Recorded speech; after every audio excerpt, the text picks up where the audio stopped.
Reverendo Ricardo, muito obrigado pelo convite, pela alegria de estar aqui. Realmente enche meu coração de alegria. E hoje nós fizemos uma maratona de coral, né? Geralmente o pessoal faz de Netflix, nós fizemos do coral. E eu digo com alegria, eu acho que a última vez que eu ouvi o coral num culto foi há 1 ano atrás, lá na igreja do Anália Franco. Eu não estava pregando, eu estava lá participando do culto e vocês estavam cantando lá. E hoje pela manhã eu preguei lá no aniversário da igreja e mencionei vocês lá. Exatamente e eu estava lá nesse dia e o coral estava cantando lá. E aí quando o Ricardo falou para mim que vocês estariam aqui, uma grande alegria. Aí eu começo a olhar ali para o rostinho de algumas pessoas que eu conheço, não é? Aí eu olho para o Zé e não vou revelar a nossa idade, não é? Eu sei que eu tinha mais ou menos uns 16, 17 anos de idade e eu tinha ido na casa da Oséia e ela estava tocando e a gente cantava algumas coisas ali. Então a barba branca aqui é o que eu mando pintar, tá bom? Não é a idade não. Mas é gostoso poder ver a igreja louvar, engrandecer, exaltar. Esse é um pedacinho do céu que você está experimentando aqui nessa terra. É um privilégio nós poder experimentar um pedaço do céu aqui na terra que o Senhor tem nos proporcionado. E eu quero convidar você a abrir a sua Bíblia em 1 Pedro, capítulo 1, verso 3 a 9. Gostoso ver rosto de pessoas amigas. Estive aqui, a segunda vez que eu venho aqui, uma alegria. Primeira vez eu fui muito bem recebido, meu coração ficou muito alegre estar aqui nesta igreja. Diz assim o texto bíblico: Bendito Deus e Pai de nosso Senhor Jesus Cristo, que segundo a sua muita misericórdia nos regenerou para uma viva esperança mediante a ressurreição de Jesus Cristo dentre os mortos, para uma herança incorruptível, sem mácula, imarcessível, reservada nos céus para vós outros, que sois guardados pelo poder de Deus mediante a fé, para a salvação preparada para revelar-se no último tempo. Nisso exultais, embora no presente, por breve tempo, se necessário, sejais contristados por várias provações, para que, uma vez confirmado o valor da vossa fé, muito mais preciosa do que ouro perecível, mesmo apurado por fogo, redunde em louvor, glória e honra na revelação de Jesus Cristo, a quem, não havendo visto a mais, no qual, não vendo agora, mas crendo, exultais com alegria indizível e cheia de glória, obtendo o fim da vossa fé, a salvação da vossa alma. Bem, feche seus olhos. Senhor Deus Todo-Poderoso, muito obrigado, Pai, por esse momento que temos de ouvir a Tua voz através da exposição da Tua palavra. Fala através do Teu servo que vos fala, Deus. E seja a boca do Senhor neste momento, e a Tua palavra penetre nos corações e haja transformação em nome do Senhor Jesus. É assim que oramos. Amém. Queridos, essa primeira carta de Pedro foi escrita por volta do ano de 60, 65 depois de Cristo, e a passagem que vamos meditar neste momento, ela não foi escrita em tempos tranquilos, e nós também não estamos vivendo tempos tranquilos, e quando ele escreveu aqui não foi tempos tranquilos. Veja, essa mensagem nasceu em meio à dor, à perseguição e a incertezas. Pedro escreve a cristãos que estão espalhados por regiões hostis. Por quê? Porque eles mudaram o estilo de vida, receberam a palavra, passaram a viver exatamente o que eles estavam aprendendo da palavra, e eles começaram a ser perseguidos. Ou seja, eles eram estrangeiros na sua própria terra. Olha que coisa. Perseguição à sua própria terra. Aqueles que eram amigos, aqueles que passavam o dia, que iam trabalhar ou iam na padaria, se encontravam em alguns lugares, passaram a persegui-los. Eles passaram a ser estrangeiros na própria terra. É nesse contexto que é escrito esse texto. Eles eram rejeitados por causa da fé. Eles sofriam injustiças e enfrentavam provações porque testavam a sua confiança em Deus. Quando a sua fé é testada, exatamente, não é para ver se você fica firme na sua convicção, é se você realmente confia no que Deus vai fazer. Então, de uma certa forma, eles estão colocando Deus à prova, e não você. Quero ver se você vai confiar exatamente no que Deus faz. Isso nós somos testados todos os dias, todos os momentos. Veja, e é nesse contexto que ele nos lembra, Pedro nos lembra, mesmo nos dias comuns, temos razões eternas para adorar. Temos razões eternas para adorar, e a adoração nasce não apenas de momentos especiais. Quando nós estamos aqui com o coral cantando, é um momento especial, não é? Perguntei ao reverendo Ricardo, primeira vez que o coral vem aqui? Primeira vez. Que coisa especial! É um acontecimento na igreja, é a primeira de muitas. Amém? Veja, irmãos, isso vai ficar na nossa memória? Vai. São memórias afetivas? Sim. Vai lembrar essa maratona do coral. Acho que o coral nunca cantou tanta música no culto, né? Não é verdade? Não é? 10 músicas num culto só. Olha que bênção. Não é? Acho que o pessoal, o coralista, fica assim: será que é mais uma que nós vamos cantar? Glória a Deus. Nós vamos passar a eternidade cantando. Isso aqui é um ensaio. É ou não é? A gente estava brincando aqui um pouco antes. A Zé disse que a única que vai ter trabalho lá no céu é ela, que ela vai reger o coro. Nós vamos adorar. Mas veja, queridos, eu quero trazer aqui a nossa memória, refletir com vocês sobre 3 motivos que nos convidam à adoração constante.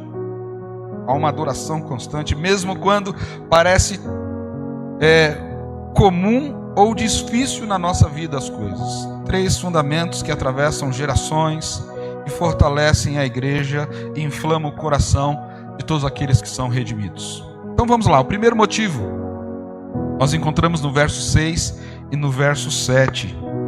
Diz assim: nisso exultais, embora agora, por um pouco tempo, sendo necessário, sejais entristecidos por várias provações. A adoração a Deus, esse é o primeiro motivo, a adoração a Deus pela esperança viva que nos sustenta. Nós temos uma esperança viva que nos sustenta. A esperança cristã não é uma abstração otimista, não é. É viva porque está enraizada em Cristo ressuscitado.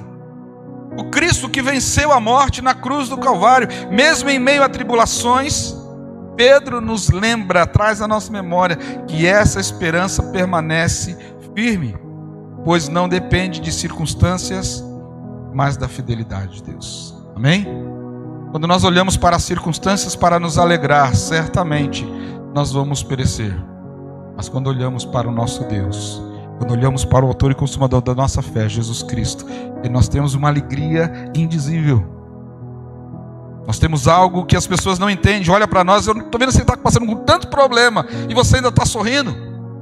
Deve ser crente. Já ouviram essa expressão, né? Tantos problemas e você ainda está sorrindo, você ainda está louvando. Deve ser crente. Claro, porque nós temos quem? O Senhor Jesus no coração. Veja, as provações não são sinais de abandono. Muitas pessoas dizem: olha, está acontecendo isso comigo, está acontecendo aquilo, é porque Deus deixou de olhar para mim. Mentira! Isso é mentira. Veja que as provações não são sinais de abandono, mas instrumento de purificação. Como é que é isso, pastor? A palavra de Deus nos revela que Deus é como um ourives que está refinando nossa fé como ouro no fogo. Não sei quem conhece essa profissão de ourives, mas ele pega o seu instrumento e coloca o ouro ali mesmo misturado, leva ao fogo e o ourives fica de olho ali, até que o material ele possa destacar um do outro. E se ele deixar muito tempo no fogo, se estraga. Por isso que ele fica o tempo todo olhando. Mas quando chega no momento certo, onde está purificado, ele tira do fogo. É assim que Deus trata conosco.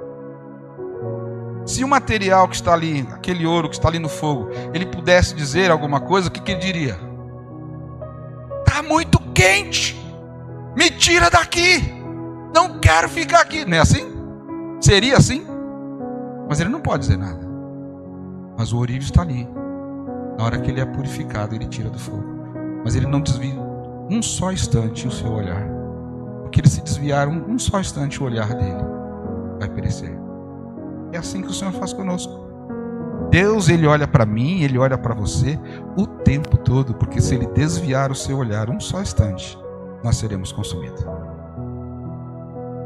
Por isso que Ele cuida de nós.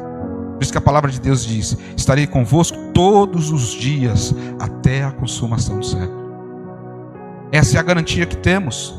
E essa fé provada e perseverante resultará em louvor, glória, honra quando Cristo for revelado. Mas nós temos que entender de uma forma prática como viver a esperança viva no nosso dia a dia. Porque às vezes no momento de culto, ou quando ouvimos uma mensagem, nós nos alegramos, entendemos, coisa maravilhosa, mas no seu dia a dia, como é que você faz? A esperança viva não é apenas para os grandes momentos da vida, mas para o cotidiano. Veja, em vez de você perguntar, por que isso está acontecendo comigo? Pergunte, o que Deus está refinando em mim? Veja como é que muda a perspectiva. Senhor, por que está acontecendo esse problema na minha vida? Não, Senhor, o que o Senhor está refinando em mim? O que o Senhor está me polindo? As dificuldades não são interrupções do plano de Deus, mas elas fazem parte do plano de Deus. Deus está no controle de tudo e de todas as coisas. Veja que eu sei que essa frase já virou um jargão. As pessoas dizem: Deus está no controle, Deus está no controle, mas entra em desespero. Será que realmente ele acredita que Deus está no controle de todas as coisas? Veja, as dificuldades não são interrupções dos planos de Deus, mas fazem parte do plano dele. Entenda isso. Então veja, cultivar a adoração mesmo em meio à dor. Você deve fazer isso. Pedro diz: nisso exultais, ou seja, há alegria mesmo em meio à tristeza. Há alegria mesmo em meio à tristeza. Veja que isso não é negação da dor, mas afirmação da esperança. Não é você negar a dor que está sentindo, o problema que você está vivendo. Não, você confia na esperança que a palavra de Deus te dá. Veja, comece o seu dia agradecendo por algo que Deus já fez. Comece o dia assim: eu dormi a noite toda. Agradeça por isso. Tem pessoas que não conseguem dormir a noite toda. Tem pessoas que não têm nenhuma cama para dormir. Comece agradecendo a Deus pelo que Ele já fez na sua vida, mesmo que o coração esteja pesado, porque a gratidão reacende a esperança. Veja, irmãos, é isso. É assim que nós devemos viver, cultivar a adoração mesmo em meio à dor. Veja, perseverar com fé mesmo quando não há respostas. Não sei se você já viveu isso. Você orar ao Senhor, pedir ao Senhor e as respostas não vêm. Uma vez conversando com uma família, e a família disse assim: pastor, há 30 anos que eu estou orando por uma questão e o Senhor não me responde. Difícil, não é? Qual é a sua atitude diante disso? Você ora e a resposta não vem. A fé é aprovada e permanece, é mais preciosa do que ouro. Você precisa continuar confiando que Deus está no controle e Ele vai responder na hora certa. É um cântico contemporâneo que diz assim: Jesus é o plano melhor, Ele nunca chega atrasado. Você crê nisso? Amém. Veja, irmãos, Ele nunca vai chegar atrasado, porque Ele é o Senhor do tempo. Em Eclesiastes capítulo 3 diz isso: há tempo para todas as coisas. E Deus controla tudo isso. Veja, quando você não entende o que Deus está fazendo, continue a orar. Não pare de orar. Quando você não entende o que Deus está fazendo, continue servindo. Quando você não entende o que Deus está fazendo, continue confiando. Isso é uma fé viva. Porque nós aqui agora, se eu perguntar para você, você está vendo Deus aqui? fisicamente, numa figura onde você pode tocar, abraçar. Não. Mas você crê que Ele está aqui? Amém? Veja, isso é fé. Mesmo quando tudo estiver ruim na sua vida, você crê que Deus está com você. Isso é fé. Ter fé onde você pode pegar, abraçar, os seus olhos podem ver, ou coisas miraculosas começam a acontecer. Esta fé é frágil. Mas quando nada disso acontece, quando você no culto não tem nenhum arrepio, nem quando o coral canta, que é maravilhoso, aí você fala assim: o culto foi frio, foi bênção. Não, você está se esquecendo, Deus estava presente. Você não precisa sentir arrepio, você não precisa ver ninguém pular, saltar, dar cambalhotas aqui na frente, você não precisa pegar, você não precisa abraçar, você precisa confiar que Deus está presente na sua vida. Amém? Veja, irmãos, veja, esse é o primeiro presente, uma esperança viva que nos sustenta quando tudo parece desabar na nossa vida. Esse é o primeiro presente que o Senhor nos dá, a esperança que não decepciona, porque está afirmada no Deus que não falha. Amém? Segunda coisa que nós queremos ver, a mesma esperança viva que nos sustenta, não é apenas uma ideia, não é. Ela é uma pessoa, e essa pessoa é Jesus Cristo. Mesmo sem vê-lo, nós o amamos. Mesmo sem tocá-lo, nós cremos. Mesmo que essa nossa fé, que às vezes é abalada por conta do nosso pecado, ela nos conduz à alegria da salvação, porque nós temos o Senhor Jesus. O segundo motivo é: adoramos a Deus pela salvação que já recebemos e ainda não. Que coisa é essa? O já e o ainda não. Quantos creem que são salvos em nome do Senhor Jesus? Levanta sua mão. Amém. Já estamos garantidos na eternidade. Amém? Mas por que ainda não? Porque estamos aqui. A eternidade nós iremos desfrutar quando o Senhor transformar, onde nós teremos o nosso corpo glorificado. Porque para entrar no céu não pode ter pecado, não pode ter nada corruptível, e nós vamos ser transformados do corruptível para o incorruptível. E aí sim nós estaremos gozando na plenitude do Senhor. Por isso que agora nós já temos a salvação, mas ainda aguardamos a vinda do Mestre, do Senhor Jesus, para buscar a sua igreja. Amém? Veja, irmãos, aqui nós vemos aqui no verso 8 e 9, que diz assim: a quem não havendo visto, há mais, no qual, não vendo agora, mas crendo, exultais com alegria indizível e cheia de glória. Pedro descreve uma alegria que transcende as palavras, uma alegria indizível e cheia de glória. Essa alegria não nasce de emoções passageiras. Emoções passageiras? Não, mas uma certeza de salvação. As emoções passageiras trazem uma alegria momentânea.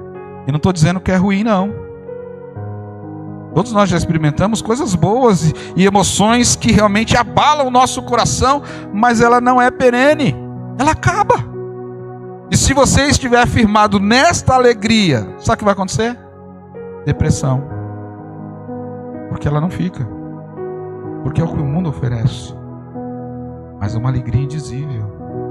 É aquela alegria, mesmo que em meio à dor, meio à tribulação, meio à dificuldade, você tem paz que excede todo entendimento. Que alegria é essa? Tem um outro cântico contemporâneo que diz assim: que amor é este que se envolve dentro de mim, me alcançou com perdão, imensamente me atraiu. É impossível ficar distante deste amor que me cerca. Eu amo, eu amo, eu amo te amar, Senhor. Olha que coisa linda. É um sentimento que nós não controlamos, mas Deus é quem coloca em nós. É algo que nós muitas vezes não conseguimos explicar. E muitas vezes quando explicamos, se Deus não agir no coração da pessoa, ela não vai entender. porque é algo que somente Deus pode dar.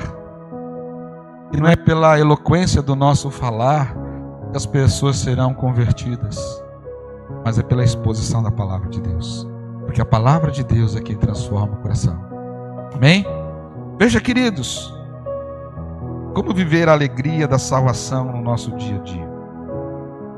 E Pedro nos lembra que mesmo sem ver Jesus, nós o amamos. Mesmo sem tocar, nós cremos. E essa fé gera uma alegria que não depende do que sentimos, mas do que sabemos.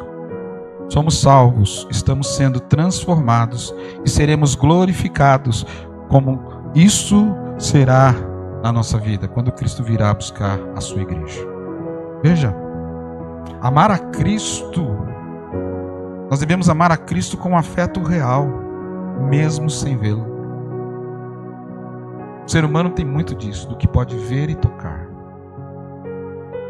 Mas nós podemos amar o Senhor sem vê-lo, fisicamente, porque a palavra de Deus traz a sua revelação geral, que diz lá no Salmo 19: os céus manifestam a glória de Deus, o firmamento anuncia as obras de suas mãos, não há palavra, não há linguagem, no entanto, por toda a terra se faz ouvir a sua voz.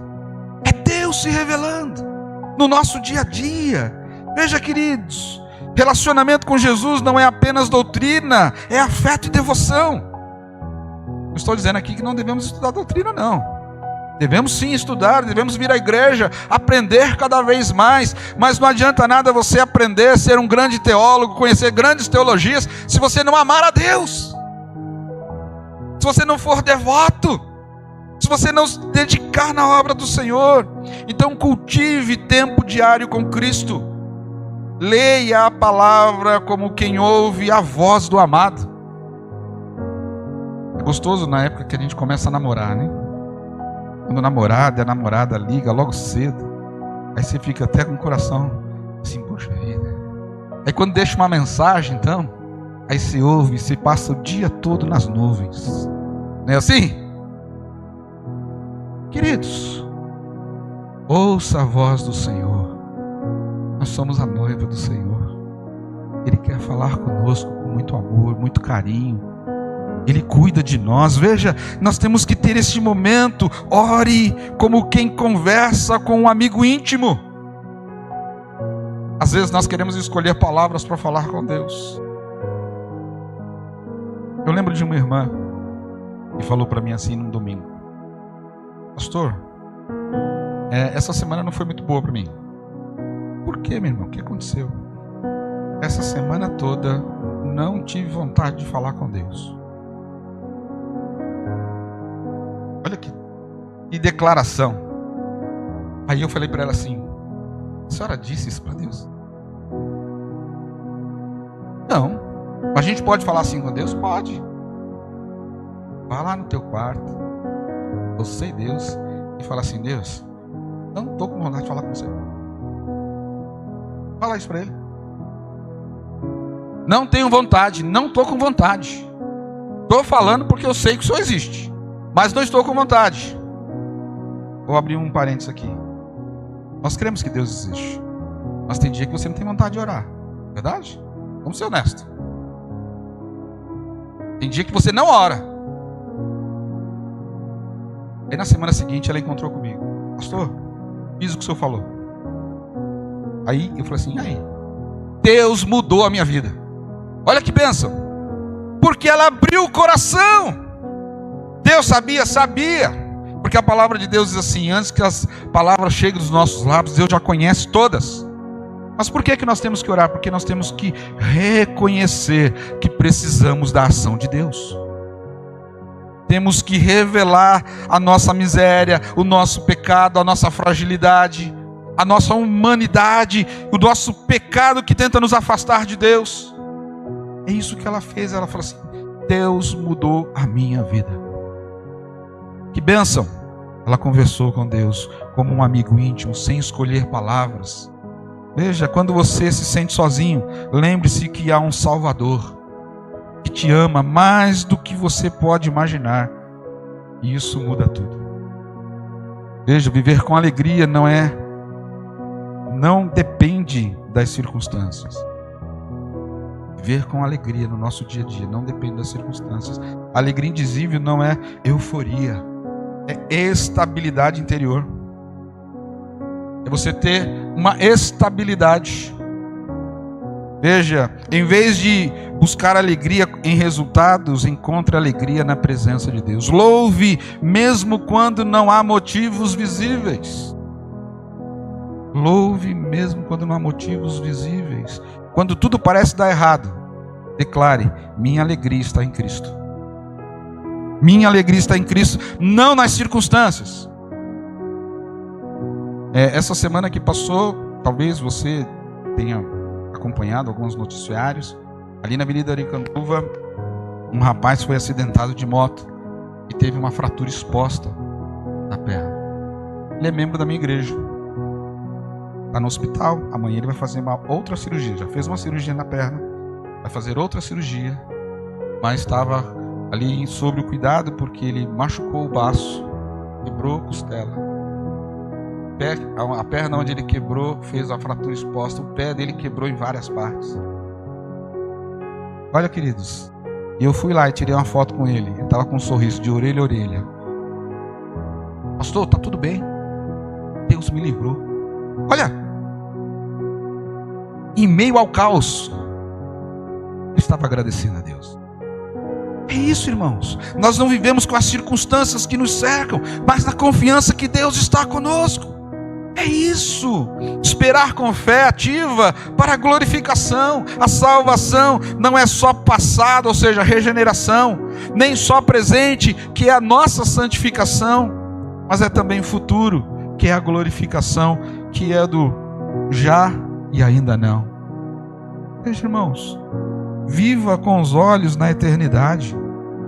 Isso muda como você lida com as perdas, com injustiças, com o tempo. Porque você no seu dia a dia, você tem perdas. Às vezes você se sente injustiçado no seu trabalho, ou por algumas falas de algumas pessoas. Olha, viva a palavra de Deus. Sabe? Melhor ainda está por vir. E quando eu digo melhor ainda por vir, não é falando de Jesus, não. É falando de você estar na eternidade. Porque Deus deu o melhor para nós, que é Jesus Cristo. Estamos aguardando Ele vir nos buscar para desfrutarmos da eternidade. Amém? Veja, a eternidade com o nosso Deus. Então, o segundo presente é a certeza que fomos salvos. Estamos sendo aperfeiçoados e temos a eternidade garantida em Cristo. E aí partimos para o terceiro motivo que o texto nos apresenta. Mas como podemos ter tanta confiança? Essa é uma pergunta. Como é que nós podemos confiar tanto? Porque somos pecadores. Porque mesmo alcançados pela graça, o pecado ainda habita em nós. Todos os dias o pecado tenta nos afastar da presença de Deus. Isso está falando internamente. Externamente, através das redes sociais, através da televisão, através de um problema na vizinhança. Tudo isso tenta nos afastar da presença de Deus. Mas veja, esse motivo, como é que nós podemos ter tanta confiança? Como sabemos que essa salvação é nossa? Porque Deus, em sua graça, revelou esse plano redentor. Deus revelou esse plano para nós. Deus mostrou para nós algo que os profetas anunciaram e os anjos desejaram contemplar. E nós é que vivemos. Veja do verso 10, diz assim: a respeito da qual a salvação os profetas indagaram e inquiriram. No verso 12, a vós foi revelado coisas que os anjos desejam contemplar. E nós já vivemos. Amém? Nós vivemos isso. Isso aqui é um pedaço do céu. E esse privilégio é algo que nós temos que olhar com grande carinho. Tem um pastor amigo que disse uma vez assim: eu imagino que Deus tem uma luneta divina. E Ele pega aquela luneta lá do céu. Ele olha para essa multidão de gente e faz assim: é você que eu quero. É você que eu quero para mim.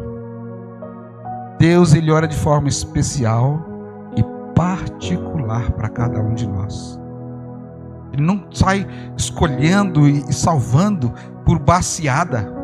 Não, vamos pegar uma bacia disso aqui, de gente aqui, e vamos salvar. Não, Deus olha de forma especial, particular. É você que eu quero. Ah, que privilégio. Deus olhar, o Deus Todo-Poderoso olha para mim e me quer. Me ama. Quer salvar. Enviou seu Filho Jesus para me salvar. Veja, terceiro motivo para adorarmos a Deus é pela graça revelada em Cristo e anunciada a nós. Esse é o terceiro motivo para adorarmos a Deus. Às vezes nós estamos na igreja porque alguém nos convidou, ou porque é um grande evento, e às vezes você vem para a igreja, estou falando não só de quem é cristão, mas também de quem não é cristão, sem motivo para adorar. De repente você veio aqui hoje porque está acostumado a vir à igreja, sem ter motivo para adorar. E eu quero dizer para você, esse terceiro motivo para adorar a Deus é pela graça revelada através de Cristo Jesus a nós. Vivemos em um tempo de privilégio, um tempo privilegiado, onde nós temos a palavra de Deus que nos ensina, nos exorta, coisas que no passado, que quando eles não tinham, eles dependiam da história, e a história muitas vezes era contada de forma equivocada, mas agora nós temos aqui e conseguimos entender e buscar a resposta do Antigo Testamento para o Novo Testamento, e a palavra está de acordo com ela mesma, ela é quem traz a resposta. O Espírito Santo nos ilumina, o Espírito Santo descortina a nossa mente, abre os nossos olhos, e nós podemos contemplar a beleza, a glória de Deus, tudo isso porque o Senhor se revela a nós. Olha aí que coisa maravilhosa. A graça foi anunciada pelos profetas e agora proclamada pela igreja. Olha que coisa boa. Nós temos esse papel como igreja de proclamar essa verdade, anunciar essa palavra a tantas pessoas que nos cercam. Isso no seu dia a dia, no seu trabalho. Veja, a revelação que está oculta foi manifestada em Cristo. E nós devemos mostrar Cristo. E nós, como povo da nova aliança, somos receptores dessa graça. E não por mérito, mas por eleição soberana. Então vejam, a revelação da graça que nos alcançou, nos regenerou e nos envia como testemunhas. Quero concluir dizendo o seguinte, irmãos. Mesmo quando não há festa, mesmo quando não há eventos, mesmo quando não há momentos especiais, há motivos para adorar. Mesmo que você esteja na sua vida comum, e até mesmo com algumas dificuldades, há motivo para você adorar. Mesmo quando não há multidão, há presença de Deus. Veja, mesmo quando não há resposta, há esperança. Veja, mas acima de tudo celebramos o Deus que nos deu os presentes eternos. Esses motivos que temos para adorar é a esperança viva em Jesus Cristo. Esperança viva em Jesus que nos sustenta, uma salvação que nos alegra e uma graça que nos transforma. Que a nossa adoração seja constante, não apenas nos domingos, não, mas nas segundas-feiras difíceis, nas noites silenciosas e nos dias comuns. Sejamos assim, que vivamos como povo que recebeu o maior presente, a salvação eterna em Cristo Jesus. Amém? Toda a glória seja dada ao nosso Deus. Amém? Vamos orar, quero orar com você. Senhor Deus Todo-Poderoso, muito obrigado, ó Pai, pela Tua palavra. Porque o Senhor acende no nosso coração a esperança viva que é Jesus. Nos dá a salvação que nos alegra, mesmo em meio à tribulação e a dificuldades. E uma graça que nos transforma, nos tirando das trevas para a sua maravilhosa luz. E nos dá a certeza que estaremos na eternidade contigo. Abençoa o teu povo, Pai. É assim que oramos em nome de Jesus. Amém. e amém.